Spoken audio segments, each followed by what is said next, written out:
पिछले 1 साल से जो मैं पुलिस स्टेशन के धक्के खा रही हूँ, कोर्ट के धक्के खा रही हूँ, जो कुछ भी मेरे साथ हो रहा है मैं आपको एक्सप्लेन नहीं कर सकती। लेकिन अब मेरा ना, मैं कहती हूँ कि मेरा जो सबर है ना वो भी जवाब देने लग गया।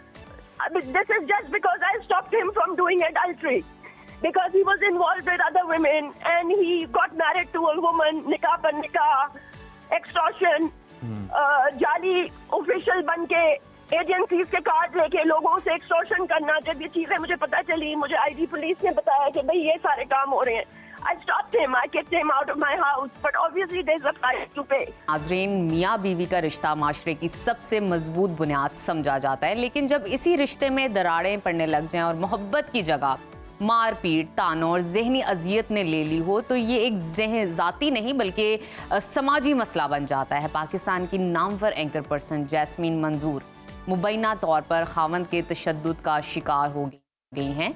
उन्होंने एक्स अकाउंट पर अपनी मुतअद्दिद तस्वीर शेयर की जिसमें उनके चेहरे पर ज़ख्म के निशान वाज़े तौर पर नज़र आ रहे हैं। उन्होंने अपने बयान में लिखा है कि ये मैं हूँ और ये मेरी कहानी है। मेरी ज़िंदगी पुरतशद्दुद आदमी ने तबाह कर दी और मैं अपना इंसाफ अपने अल्लाह पर छोड़ती हूँ। जैस्मीन मंजूर ने अपने शौहर की हिमायत करने वालों का जवाब देते हुए लिखा कि ये उन लोगों के लिए है जिन्होंने एक मुजरिम की तरफदारी की, उसका साथ दिया और ये मेरे साबिक शौहर का दिया गया तोहफा है। एक और पोस्ट में उनका कहना था कि ये किसी के साथ भी हो सकता है। घर महफूज होने के बावजूद दुनिया में कोई महफूज नहीं है। सबसे खतरनाक इस दुनिया में वो लोग हैं जिन पर आप आंखें बंद करके भरोसा करते हैं। और ये कोई पहला वाकया नहीं है, बल्कि इससे कबल हमने देखा था कि टीवी होस्ट आयशा जहां ज़ेब पर भी तशद्दुद का केस रिपोर्ट हुआ था, लेकिन बाद में फिर उनका शौहर के साथ राजीनामा हो गया था। हमारे साथ ही आप आपसे गुफ्तगू मजीद आगे बढ़ाएंगे। जैस्मीन मंजूर साहिबा ने हमें ज्वाइन कर लिया।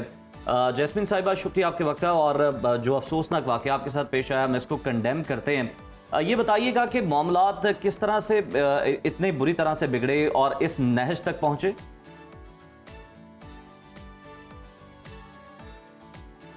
पहले आप सब लोगों का शुक्रिया। देखें, इट वाज अ वेरी मैं ये कहूँगी टायरसम process for me for the last 1 year। I was contemplating कि क्या मैं इस चीज़ को शेयर करूँ या नहीं करूँ। पिछले 1 साल से जो मैं पुलिस स्टेशन के धक्के खा रही हूँ, कोर्ट के धक्के खा रही हूँ, जो कुछ भी मेरे साथ हो रहा है मैं आपको एक्सप्लेन नहीं कर सकती। लेकिन अब मेरा ना, मैं कहती हूँ कि मेरा जो सबर है ना वो भी जवाब देने लग गया।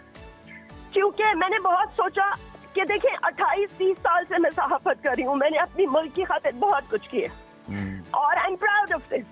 एंड मुझे ये था कि जी ये क्या मैं शेयर करूँ या ना करूँ, बट देन आई रियलाइज कि मुझे कोई हक नहीं है सहाफत करने का, मुनाफकत करने का, झूठ बोलने का, कि if I can't protect the other women, so how can I not share my own story? इस लहर तक हम मामला सिर्फ तभी पहुंचते हैं जब आप उनको पहुंचने देते हैं, और ये मेरी अपनी गलती है कि मैंने अपनी जिंदगी में रेड फ्लैग्स को इग्नोर किया। शायद वजह ये थी कि 2023 में my mother was extremely ill. She felt she had multiple back injuries, back surgeries. 16 महीने में अस्पतालों के धक्के खा रही थी। And you know, this is just because I stopped him from doing adultery, because he was involved with other women and he got married to a woman, nikah par nikah, extortion, जाली official बन के agencies के card लेके लोगों से extortion करना। जब ये चीजें मुझे पता चली, मुझे आईडी पुलिस ने बताया कि भाई ये सारे काम हो रहे हैं, I stopped him, I kicked him out of my house, but obviously there's a price to pay. सबसे बड़ा रेड फ्लैग तो ये है कि 28 साल में मैंने जितनी मेहनत से पैसे कमाए, ये तो everything from me in the name of business. चले ठीक है, कोई बात नहीं, रिस्क देने वाला अल्लाह की जात है, वो मिल जाएगा, कोई बात नहीं। बट द फैक्ट इज कि रेड फ्लैग्स को ना हमें इग्नोर नहीं करना चाहिए। जैस्मीन साहिबा, मैं अभी इसी हवाले से बात कर रही थी कि मैं न्यूज़ की ट्रेनिंग कर रही थी, जब मैं आपकी बहुत बड़ी फ़ैन थी, आपको एडोर करती थी, एडमायर करती थी। मैं आपसे ये पूछना चाहती हूँ कि 28 साल बहुत टाइम होते हैं किसी इंसान को जानने के लिए, परखने के लिए। ज़ाहिर बात है, एक खातून जो है वक्त भी देती है मर्द को कि ठीक हो जाएगा, उसका रवैया ठीक हो जाएगा, अभी प्रॉब्लम्स होंगी, with the passage of time ठीक हो जाएगा। आप मुझे बताइए कि आपने ऐसा क्या मौका था जो कि आपको पिन पॉइंट खुद हुआ कि अब ये रेड फ्लैग है और अब मुझे इस पर बात करने की जरूरत है? वो कौन सा मौका था, वो कौन सी सिचुएशन थी? बताती हूँ। पहली दफा देखें, we were only married for 5 years। जब मैं शादी के बाद पहली दफा उम्रे पे गई तो इससे मुझे खाना काबा में मारा। और वहाँ पे मुझे बहुत दुख हुआ, because I kept on telling him कि सऊदी अरेबिया है, अगर तुम ये हरकतें करोगे तुम्हें यहाँ से पकड़ के ले जाएंगे, ये पाकिस्तान नहीं है. So he got scared. When I came back, I kicked him out of my house and I told my mother, she was alive then. I said, I can't live with this man. 2-3 दिन ये घर से बाहर रहा, फिर ये कुरान पाक लेके आ गया, फिर इसने माफिया मांगी, मेरी माँ के पाँव पड़ गया. You know the usual bullshit जो इमोशनल ब्लैकमेलिंग होती है ऑफ अ मैन. मैंने कहा चले ठीक है, नई नई शादी, I don't know may be क्या हो गया था क्या नहीं हो गया. मुझे आज तक ये समझ में नहीं आई कि मुझे अल्लाह के घर में मार क्यों पड़ी, क्यों मारा इसने मुझे. Just because he told me that I can't talk to any man and I can't go to the pharmacy to buy a medicine. खैर एनीवे, यहाँ से बात शुरू हुई, फिर मुझे काम करने से मना किया गया. मैंने कहा नहीं, I am sorry, I can't leave my job. Well, all these red flags were there, but then you know suddenly he changed his colors and he became the perfect husband that you can imagine.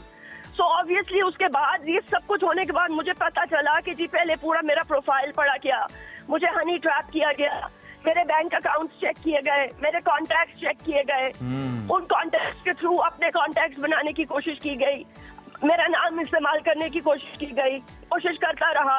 When I finally learned about these things, he took all my money in the name of business. When I told him to return, this is what started happening. And then eventually, obviously, he was involved with a married woman, जिसने खुद निकाह पर निकाह किया हुआ था. So I stopped him from all these things. I said, यार खुदा का वास्ता, अल्लाह को कल तुमने अपनी जान देनी है नहीं देनी, तुम क्या कर रहे हो, मतलब ये कोई करने वाली हरकतें हैं. If you want to do this, I can't be a part of your life. And that's what when I had to suffer this, but then I made up my mind and kicked him out of my life. अब मैंने 7 FIR काटी हुई है इस आदमी के ऊपर. अभी भी आपसे बात करते हुए मैं हाई कोर्ट जा रही हूँ. बट द कैलेस सोसाइटी और इस गवर्नमेंट से आपको मैं यकीन कराऊं, एक औरत के लिए ऑफ माय स्टैचर, जो मैंने पुलिस के धक्के खाए ना 1 साल से, मैं आपको बता नहीं सकती कि मैं एक दिन मेरा कैसा गुजरा है मेरी जिंदगी में. मेरे सबर का पैमाना इतना लबरेज हुआ है that I had to do this because from the Jinnah, and you know, Jinnah अस्पताल में पड़ा हुआ 6 महीने से ब्राइबरी करके. He's not even gone to the prison. Okay. Jasmine साहिबा, एक तो हम आपको ये यकीन दिलाते हैं कि हम आपके साथ हैं, हम इस केस को छोड़ेंगे नहीं, इसको परस्यू करेंगे, इस पर बात करते रहेंगे. और दूसरी जानिब हम आपसे ये भी गुजारिश करेंगे कि आप प्लीज़ हिम्मत मत हारिएगा. ये आपके अकेले का केस नहीं है, बल्कि आप सारी खवातीन की जो है नुमाइंदगी कर रही हैं, और हमें यकीन है कि गवर्नमेंट भी कोई ना कोई इनिशिएटिव लेगी और इस केस को एक मिसाल के तौर पर सेट करेगी और मुलजिम अपने अंजाम तक पहुंचेगा. जैस्मिन मंजूर साहिबा हमारे साथ मौजूद थी, और ऑब्वियसली वो जिस तरह से उन्होंने बताया वो ट्रैवल कर रही हैं, और इस दौरान हमारा उनसे रब्ता मुनक़ता हो गया क्योंकि वो हाई कोर्ट की जानिब जा रही हैं. अभी भी वो इस केस को परस्यू कर रही हैं, और कितना दर्द और कितना कर्ब की अंदाज़ा लगाया जा सकता है.